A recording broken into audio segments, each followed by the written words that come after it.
Kyle, was there a little bit of a time where you needed to kind of just settle down, where you were amped up to start that game, I guess? Yeah, I feel like early on that first drive, I thought we did a pretty good job moving the ball. Made some plays, obviously went down, put the field goal up. But I think just, for me at least, I feel like I just needed to ease into the pocket a little bit more. Obviously they're a really good D-line, but I thought our line did a really good job today, and I felt like the more and more plays we started running, the more and more they started to wear down. So I feel like we did a good job just continuing to play, and I need to do a better job early on. I wouldn't say relaxing, but just calm and quiet. Led your team to, or helped lead your team to a win on the road at Notre Dame, another top 10 showdown here at home against Penn State.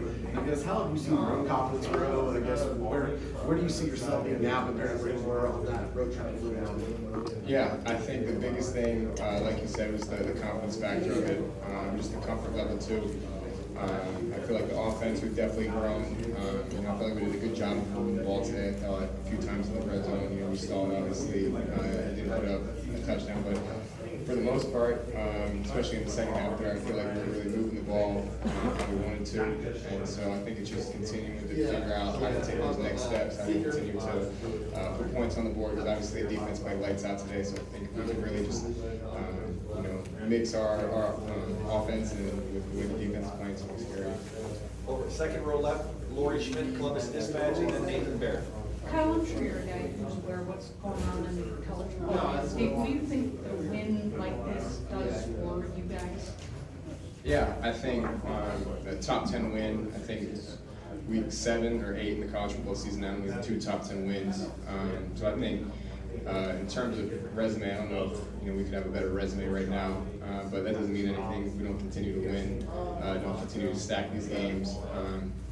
And I think ultimately everybody in that locker room knows, it's the next game mentality, and as long as we continue to keep winning, everything else will take care of itself. Speaking of resumes, real quick, reading between the lines of Ryan Day's comments here, you seem to be stumbling for Marvin Harrison's Heisman. You see him every day. Could you speak to what kind of candidate he is for an award like that? Yeah, I mean, if it's truly the award that goes to the best player in college football, I don't see how he's not, in the mix. I mean, obviously, what he's done, especially these last few games, I think, I don't know if we've seen kind of a stretch like that, just how consistent he is, how reliable he is. So, obviously, you guys see it just like I do. He's done a great job, and obviously, he's a lot of fun to play with. Right here in the front row, Brendan Goulet, Buckeyes Now on Sports Illustrated.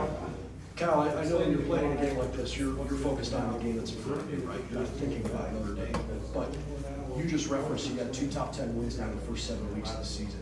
How much more confident in your own ability did you feel coming out of that Notre Dame game? And did it help you settle in when you were playing in an environment like this? Yeah, I think especially a game like that, with the type of opponent that it was in Notre Dame, who I think is a really good team, as well as the environment.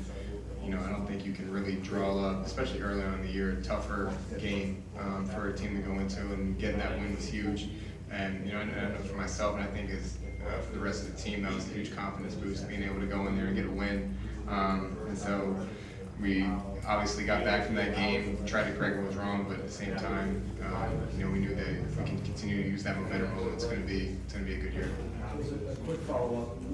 There's been a lot of attention from Marvin the way he makes incredible catches. The throw you made to Cade Stover down the seam where he caught the ball over the top of the defender. Can you touch on what you've seen from Cade and his work ethic trying to develop as a receiver so he can go out and make plays like that? Yeah, I think when I first got here, it was Cade's 3rd year, and at that time, he was kind of bouncing back and forth between linebacker and tight end.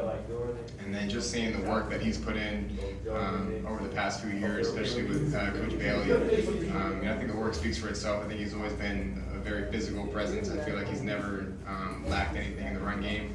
But then just seeing the work that he puts in his route running and his ball skills, all that, I think it's really starting to show. And if teams want to, give Marvin extra attention, that's going to leave other guys with, one-on-one situations like you saw there. And obviously he went out and made a great play, and he's been doing that for the entire season.